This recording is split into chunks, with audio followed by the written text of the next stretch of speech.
દરિયાઈ પટ્ટી વિસ્તારમાં પણ વરસાદે જમાવટ કરી હતી. પશ્ચિમ કચ્છના માંડવી, મુન્દ્રા, અબડાસા, મુન્દ્રાના જરપરા, નાની ખાખર, સમધોધા સહિતના વિસ્તારમાં વરસાદી ઝાપટા જોવા મળ્યા હતા. આખો દિવસ ઝાપટા વરસતા રહેતા લોકોને ઠંડકનો અહેસાસ થયો. આ તરફ વરસાદને કારણે અબડાસા નખત્રાણાને જોડતો માર્ગ બંધ થયો. પુલનું ડાયવર્ઝન તૂટતા માર્ગ બંધ થયો. કોટડા બીટા વચ્ચેનો માર્ગ બંધ થતા ગામ લોકોને મોટો ચકરાવો ખાવાનો વારો આવ્યો. આ તરફ રાજકોટ શહેરમાં પણ વાદળછાયા વાતાવરણ સાથે ધીમી ધારે વરસાદ વરસ્યો. સવારથી ઝાપટા સ્વરૂપે વરસાદ પડ્યો. શહેરના અલગ અલગ વિસ્તારોમાં ઝાપટા સ્વરૂપે વરસાદ વરસતા શહેર માર્ગે પાણી જોવા મળ્યા. વાપીમાં વરસાદને કારણે થોડા સમયમાં જ રસ્તાઓ પાણી થઈ ગયા તો વાપીની સાથે વલસાડ, ધરમપુર, કપરાડા, પારડી અને ઉમરગામમાં તાલુકામાં પણ છૂટો છવાયો વરસાદ વરસ્યો હતો. ધોધમાર વરસાદની આગાહી વચ્ચે ગીર સોમનાથનો દરિયો ગાંડોતૂર બન્યો, જેથી વેરાવળ બંદર પર ફરી 3 નંબરનું સિગ્નલ લગાવાયું. દરિયાકાંઠે ભારે વરસાદ અને પવનની શક્યતાને ધ્યાને રાખી 3 નંબરનું સિગ્નલ લગાવાયું. હવામાન વિભાગે દરિયાકાંઠે 40 થી 50 કિલોમીટરની ઝડપે પવન ફૂંકાવાની આગાહી કરી. પવન દક્ષિણ પશ્ચિમથી પશ્ચિમ દિશામાં ફૂંકાશે અને દરિયામાં ઊંચા મોજા ઉછળવાની શક્યતા છે. આ તરફ ભાવનગરમાં પણ શુક્રવારે વરસાદે રમઝટ બોલાવી. અલંગ, ત્રાપજ, તણસા સહિતના પંથકમાં ધોધમાર વરસાદ પડ્યો. પવન સાથે વરસાદ પડતા રસ્તાઓ પર પાણી જોવા મળ્યું હતું. અનેક જગ્યાએ પાણી વહેતા થયા, જેથી ગરમી અને બફારામાંથી લોકોને રાહત મળી. તો વાપી નજીક અમદાવાદ મુંબઈ નેશનલ હાઈવે પર આજે ટ્રાફિક જામના દ્રશ્યો વરસાદના કારણે પણ સર્જાયા. ખરાબ હાઈવે અને ખાડાને કારણે અવારનવાર ટ્રાફિક જામ સર્જાય છે. જોકે આજે બગવાડાથી લઈ વાપી સુધી 4 કિલોમીટર લાંબો ટ્રાફિક જામ થઈ ગયો. હાઈવેની બંને તરફ વાહનોની લાંબી કતારો લાગી. હાઈવે જામના આકાશી દ્રશ્યો ડ્રોન કેમેરામાં કેદ થયા. આમ કલાકો સુધી હાઈવે જામ રહેતા અસંખ્ય વાહન ચાલકો આ જામમાં ફસાયા. ચોમાસાની શરૂઆતથી જ હાઈવેની ખરાબ હાલતને કારણે અવારનવાર ટ્રાફિક જામના દ્રશ્યો સર્જાય છે. જોકે આજે પણ ખાડાઓને કારણે હાઈવે જામ થઈ ગયો હતો. આથી કલાકો સુધી વાહન ચાલકોએ પરેશાનીનો સામનો ભર વરસાદમાં કરવો પડ્યો હતો. ભારે મેઘ ખાંગા થતા જામરાવલથી કલ્યાણપુરનો રોડ બેટમાં ફેરવાયો. જુઓ આકાશી નજારો. જામરાવલ અને કલ્યાણપુરમાં મેઘરાજા આવી ધબધબાટી બોલાવી છે. તે વરસાદે વિરામ લીધાને બે દિવસ થઈ ગયા છે, છતાં જળબંબાકારની સ્થિતિ યથાવત છે. રોડની ચારે બાજુ પાણી જોવા મળી રહ્યું છે. અહીં જાણે વાદળ ફાટ્યું હોય તે રીતે જળ વિસ્ફોટ થતા રોડ, ખેતરો, મેદાન બધું જ દરિયો બની ગયા છે. દ્રશ્યોમાં જોઈ શકાય છે કે રોડ પર પાણી ભરાઈ ગયા છે. પાણી વચ્ચેથી વાહનો પસાર થઈ રહ્યા છે. આસપાસના ખેતરો પણ પાણીથી તરબોળ છે. સર્વત્ર જળ સામ્રાજ્ય જોવા મળી રહ્યું છે. ખેતરો પાણીમાં ડૂબી ગયા છે. ખેતરમાં ઉભેલો પાક પણ જુઓ કેવી રીતે ડૂબેલો જોવા મળી રહ્યો છે. જાણે કે પાણીમાં રસ્તો બનાવ્યો હોય તેવું લાગે છે. સેંકડો હેક્ટર વિસ્તારમાં આવેલા ખેતરો જળબંબોળ થઈ ગયા છે. કોઈ ખેતરમાં તો શેઢા પાળા પણ પાણીમાં ડૂબેલા છે. ચારે કોર પાણી જોવા મળી રહ્યું છે. ખેતરમાં ઉભેલા પાકની કેવી દશા થઈ હશે એ કલ્પના કરી શકાય છે. જો ખેતરમાં આ રીતે વધુ સમય પાણી ભરાયેલું રહે તો પાક નુકસાની થવાની પણ ખેડૂતોને આશંકા છે. હાલ તો જિલ્લામાં મેઘરાજાએ વિરામ લેતા ખેડૂતોએ હાશકારો અનુભવ્યો, પણ હવે ખેતરોમાં ભરાયેલા પાણી ઝડપથી ઓસરે તેવી પ્રાર્થના કરી રહ્યા છે. ખેડાના નડિયાદમાં ધોધમાર વરસાદ વરસી રહ્યો છે. કાળા ડિબાંગ વાદળો અને પવન સાથે ધોધમાર વરસાદ શરૂ થયો હતો. નડિયાદમાં માત્ર 15 મિનિટમાં 1 ઇંચથી વધુ વરસાદ નોંધાઈ ગયો. નીચાણવાળા વિસ્તારોમાં પાણી ભરાવાનું શરૂ. પવન સાથે તોફાની વરસાદ થયો છે. વિઝિબિલિટી ખૂબ જ ઘટી ગઈ છે. વાહન ચાલકો અટવાઈ ગયા હોવાની પણ જાણકારી મળી રહી છે. ગણેશ મહોત્સવમાં પણ ગાજવીજ સાથે ત્રાટકશે મેઘો. હવે ઉત્તર ગુજરાતમાં બગડાટી બોલાવશે.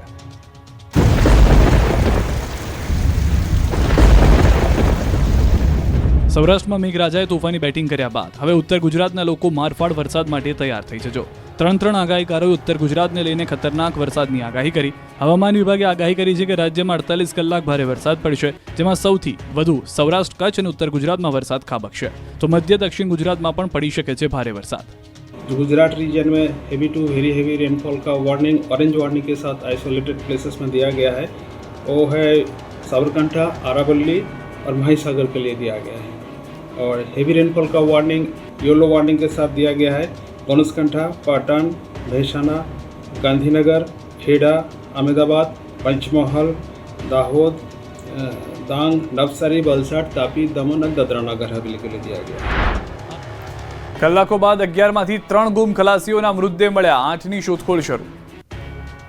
હવામાન વિભાગની ચેતવણીને પગલે જાફરાબાદ બંદરના માછીમારો છેલ્લા 4 દિવસથી પરત ફરી રહ્યા છે. બંદર પર કુલ 700 જેટલી બોટ સુરક્ષિત રીતે લાંગરી દેવામાં આવી છે. જાફરાબાદ બંદર વિસ્તારમાં કોળી સમાજ, ખારવા સમાજ અને મુસ્લિમ સમાજની તમામ બોટ સુરક્ષિત રીતે લાંગરી દેવામાં આવી છે. જ્યારે દરિયામાં માત્ર 3 બોટ ડૂબી હોવાનું સામે આવ્યું. એમની અંદર રહેલા 11 ખલાસીઓ લાપતા હતા, જેમાંથી 3 ખલાસીઓના મૃતદેહ મળતા હવે 8 ખલાસીઓને શોધવાનું શરૂ છે. 30 નોટિકલ માઇલ દૂરથી 3 ખલાસીના મૃતદેહ મળી આવ્યા છે. પીપાવાવ કોસ્ટગાર્ડે તોફાની દરિયાનો પણ સામનો કરી મૃતદેહ શોધ્યા. મધરાતે મૃતદેહ જાફરાબાદ પહોંચ્યા બાદ ઓળખ થશે. લાપતા માછીમારોને લઈને સમગ્ર બંદર વિસ્તારમાં શોકનું વાતાવરણ છે. તો જાફરાબાદ અને રાજપરાના માછીમારો લાપતા થતા પરિવાર ચિંતાતુર છે. મેંદરડામાં લીલા દુષ્કાળ જેવી સ્થિતિ. ખેતરોમાં લહેરાતો પાક ધોવાયો. જૂનાગઢ જિલ્લામાં છેલ્લા 3 દિવસથી વરસાદે કહેર મચાવ્યો છે. એક તરફ ખેડૂતો વરસાદની રાહ જોઈ રહ્યા હતા, પરંતુ વરસાદ કહેર બનીને આવતા હવે ખેડૂતો વરસાદ કમાયા કરે તેવી પ્રાર્થના કરી રહ્યા છે. 2 દિવસ પહેલા મેંદરડા પંથકમાં 13 ઇંચ જેટલો વરસાદ ખાબક્યો, જેને લઈને મેંદરડા પંથકના મોટાભાગના ખેતી પાકને નુકસાન થયું.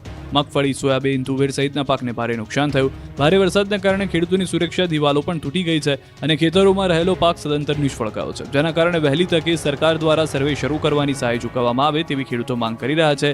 જિલ્લા પંચાયતના પ્રમુખે મેંદરડા તાલુકાના જુદા જુદા વિસ્તારોમાં ખેડૂતો સાથે મુલાકાત કરી હતી, સ્થિતિનો તાગ મેળવ્યો હતો, તેમજ જુદા જુદા વિસ્તારમાં થયેલા નુકસાન અંગે મુખ્યમંત્રી અને કૃષિ મંત્રીને પત્ર લખીને વહેલી તકે સર્વે શરૂ કરવાની રજૂઆત કરી છે. જે વિસ્તારોમાં ભારે વરસાદ થયો છે એ જિલ્લાના ખેતીવાડી અધિકારીશ્રીઓને અમે સૂચના આપેલી છે કે ખેતી પાકોને જે કાંઈ નુકસાન થાય એની વિગતો તમે તાત્કાલિક રાજ્ય સરકારને મોકલો. જેની વિગતો આવ્યા બાદ એના ઉપર વિચારણા કર્યા પછી આગળની કાર્યવાહી હાથ ધરવામાં આવશે. જૂનાગઢના ખેડૂતો નારાજ છે તો વરસાદથી પોરબંદરના ખેડૂતો ખુશખુશાલ.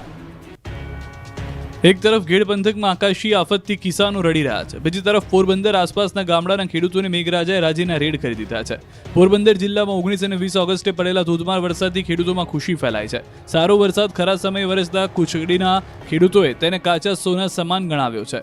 વરસાદની જરૂર હતી ત્યારે જ વરસાદ પડતા પાક માટે લાભદાયક સાબિત થશે. જો આગળ અનુકૂળ વરસાદ રહેશે તો પાકની ગુણવત્તા સારી રહેશે. ઉલ્લેખનીય છે કે પોરબંદર જિલ્લામાં 90%થી વધુ મગફળીનું વાવેતર કરવામાં આવ્યું છે. પાક લીલોછમ લહેરાતા હાલ તો ખેડૂતોની ચિંતા હળવી થઈ છે.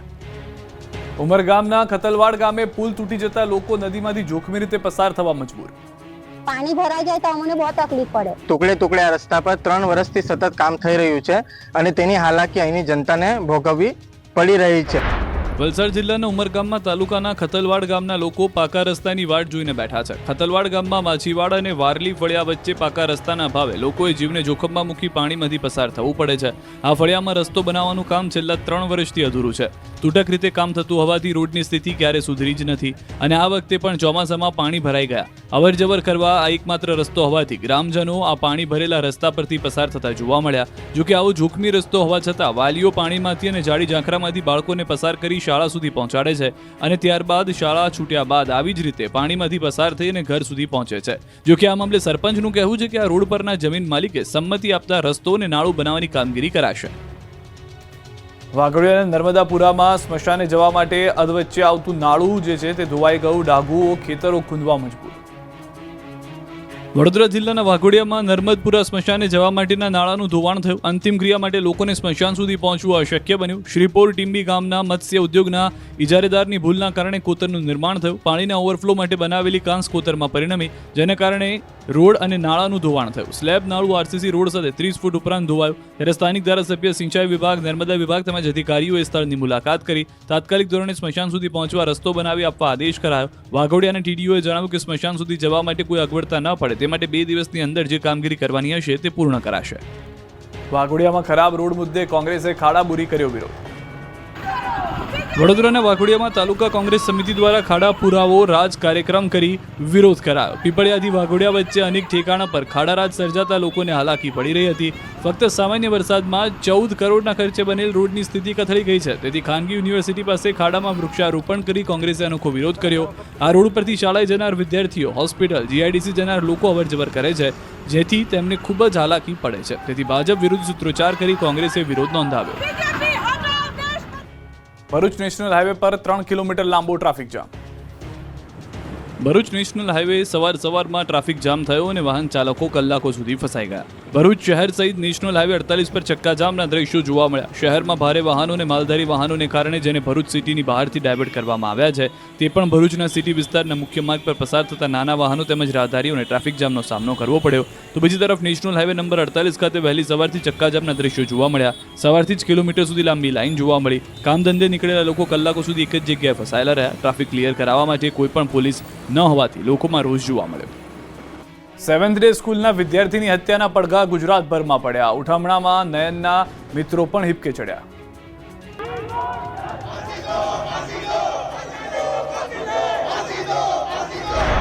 અમદાવાદની 7th ડે સ્કૂલના વિદ્યાર્થીની હત્યાના ઘેરા પ્રત્યાઘાતો પડ્યા. અમદાવાદમાં મૃતક વિદ્યાર્થીની શોક સભા યોજાઈ હતી. કાંકરિયાના બળવંતરાય હોલ પાસે બેસણું યોજાયું, જેમાં મોટી સંખ્યામાં લોકો પહોંચ્યા. અમદાવાદ શહેર કોંગ્રેસ પ્રમુખ સોનલબેન પટેલ, જમાલપુરના ધારાસભ્ય ઇમરાન ખેડાવાલા, પૂર્વ ધારાસભ્ય હિંમતસિંહ પટેલ અને અમદાવાદ મ્યુનિસિપલ કોર્પોરેશનના વિપક્ષના નેતા શહજાદ ખાન પઠાણ સહિતના નેતાઓ પણ મૃતકના બેસણામાં પહોંચ્યા.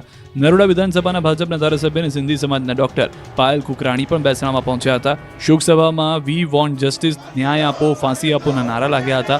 ખેડાવાલાએ આ ઘટનાને વખોડી હતી. તો આ બનાવ અંગે મૃતકના દાદાનો આક્ષેપ છે કે સ્કૂલ તંત્રની આ બનાવમાં મોટી બેદરકારી છે. તેમણે સવાલ કર્યો કે વિદ્યાર્થી યુનિફોર્મ પહેરેલો હતો, છતાં બનાવ બાદ પણ તેમણે 108ને ફોન ન કરી વાલીઓને ફોન કર્યો. શોકસભામાં મોટી સંખ્યામાં વાલીઓ સહિત શાળા વિદ્યાર્થીઓ પણ હાજર રહ્યા હતા. ત્યારે 10મા ધોરણમાં નયન સાથે ભણતા વિદ્યાર્થીઓએ નયનને યાદ કરીને ભાવુક થયા. બીજી તરફ સતત બીજા દિવસે પણ લોકોનો વિરોધ યથાવત જોવા મળ્યો. સ્થાનિક લોકોએ કાળી પટ્ટી ધારણ કરી રેલી યોજી વિરોધ વ્યક્ત કર્યો. મણિનગર રેલવે સ્ટેશનથી જવાહર ચોક થઈને લગભગ 2 કિલોમીટર સુધી રેલી યોજાઈ. વિદ્યાર્થીને યોગ્ય ન્યાય મળે તેમજ શાળાની માન્યતા રદ કરવા માંગ કરવામાં આવી. અમદાવાદની 7th ડે સ્કૂલમાં વિદ્યાર્થીની હત્યાની ઘટનાના પડઘા સમગ્ર ગુજરાતમાં પડ્યા છે. અરવલ્લીના મોડાસામાં સિંધી સમાજના આગેવાનો અને વિશ્વ હિન્દુ પરિષદના કાર્યકરોએ રેલી યોજી ઘટનાને વખોડી હતી અને નયનના હત્યારાઓને ફાંસી આપવાના નારા લગાવ્યા હતા. સાથે જ શાળાઓમાં હિંસક કૃત્યને રોકવા પગલાં લેવાની માંગ કરીને અરવલ્લી કલેક્ટરની ન્યાયિક તપાસની માંગણી સાથે રજૂઆત કરી હતી. અમદાવાદથી વિદ્યાર્થી હત્યા કેસમાં મોટો ખુલાસો. હત્યા કર્યા બાદ વિદ્યાર્થી ટ્યુશન ક્લાસીસ જતો રહ્યો હતો. અમદાવાદની 7th ડે સ્કૂલમાં વિદ્યાર્થીની હત્યા બાદ ક્રાઇમ બ્રાન્ચ દ્વારા તપાસનો ધમધમાટ શરૂ છે. તપાસમાં સૌથી મોટો ખુલાસો થયો છે. ધોરણ 10ના વિદ્યાર્થીની હત્યા કર્યા બાદ હત્યારો ધોરણ 8નો વિદ્યાર્થી એકદમ નોર્મલ હતો. જાણે તેને કોઈ પાપ જ ન કર્યું હોય તે રીતે ડર્યા વગર બિંદાસ્ત વાનમાં બેસીને ઘરે જતો રહ્યો. ઘરે ગયા બાદ જમીને તે એકદમ નોર્મલ બનીને ટ્યુશન ક્લાસીસ ગયો. હાલ આરોપીને પોલીસે પકડીને રિમાન્ડ હોમમાં મોકલ્યો છે. બીજી તરફ શાળાની બેદરકારી બદલ ક્રાઇમ બ્રાન્ચે શાળાના આચાર્ય, સ્કૂલ એડમિન સામે પોલીસ ફરિયાદ નોંધી છે. કેમ કે બનાવ બાદ તાત્કાલિક એક્શન નહોતી લેવાય, સ્કૂલ તરફથી તાત્કાલિક જાણ પણ નહોતી કરાઈ. સ્કૂલ એડમિન પ્રિન્સિપલે જાણ કરવામાં વિલંબ કર્યો હતો. મૃતકના પિતાની અરજીની તપાસ બાદ ગુનો દાખલ થયો છે. પુરાવા બાદ સ્કૂલ પ્રિન્સિપલની ધરપકડ થશે.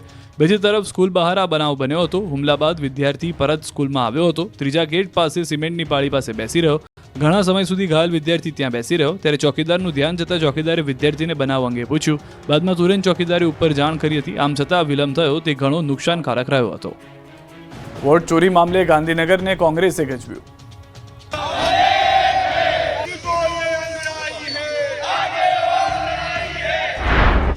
વોટ ચોરીના આક્ષેપને લઈને કોંગ્રેસ દેશભરમાં વિરોધ પ્રદર્શન કરી રહ્યું છે. ધરણા યોજી સરકારને ઘેરી રહી છે. ત્યારે આ મુદ્દે કોંગ્રેસે ગાંધીનગર ગજવ્યું હતું. ગાંધીનગર સત્યાગ્રહ છાવણી ખાતે ગુજરાત કોંગ્રેસના નેતાઓ એકત્ર થયા. ગાંધીનગરમાં બેનરો સાથે સૂત્રોચ્ચાર કર્યા અને વોટ ચોરી મામલે કોંગ્રેસે ધરણા કર્યા. સૂત્રોચ્ચાર, બેનર સાથે દેખાવ કરતા માહોલ ગરમાઈ ગયો. વોટ ચોરીનો મુદ્દો ઘર ઘર સુધી લઈ જવામાં આવશે તેવી ચીમકી આપી. આગામી સમયમાં વોટ ચોરી મુદ્દે કોંગ્રેસ વધુ આક્રમક જોવા મળશે. ભાજપના એમએલએ જવાહર ચાવડા કંઈક નવા જૂની કરી શકે છે. આપના કાર્યક્રમમાં દેખાયા. સૌરાષ્ટ્રના રાજકારણમાં મોટી ઉલટફેરના એંધાણનો દાવો કરાઈ રહ્યો છે. જૂનાગઢના માળિયામાં ભાજપના જવાહર ચાવડાએ આમ આદમી પાર્ટીના નેતા પિયુષ પરમારની સભામાં હાજરી આપવાની તસવીરો વાયરલ થઈ. આ કાર્યક્રમમાં માળિયાહાટીના તાલુકાના અકાળા ગીર ખાતે આવેલા સુખધામ આશ્રમમાં યોજાયો હતો. ખુદ જવાહર ચાવડાએ તસવીરો શેર કરતા લખ્યું છે કે સામાજિક આગેવાનો સાથે શુભેચ્છા બેઠક કરી. દાવા પ્રમાણે અકાળા ઉપરાંત વિરડી ખાતેના આપના કાર્યક્રમમાં પણ ચાવડા હાજર રહ્યા હતા. પિયુષ પરમાર કોળી સમાજનું યુવા નેતા છે. માળિયાહાટીના તાલુકા પંચાયતમાં આપના સભ્ય છે. તેઓ 2022માં માંગરોળ બેઠક પરથી આમ આદમી પાર્ટીના ઉમેદવાર પણ રહી ચૂક્યા છે. વિસાવદર ચૂંટણીના પરિણામો બાદથી જવાહર ચાવડાને લઈને શરૂ થયેલી અટકળોને આ મુલાકાત બાદ વધુ વેગ મળ્યો છે. બાબરામાં આપના નેતા ધોળા દિવસે દારૂ પીતા રંગે હાથ પકડાયા.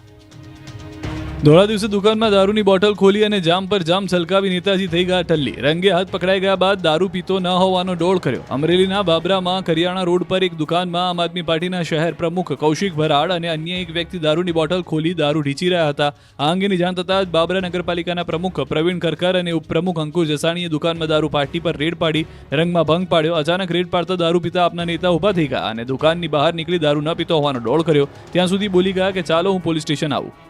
ત્યાં આમ આદમી પાર્ટીના શહેર પ્રમુખ કૌશિકભાઈ ભરાડ અને છન્નુ લાઠી વિધાનસભાના સહ ઇન્ચાર્જ આમ આદમી પાર્ટીના તેઓ મદિરાપાન કરી રહ્યા હતા.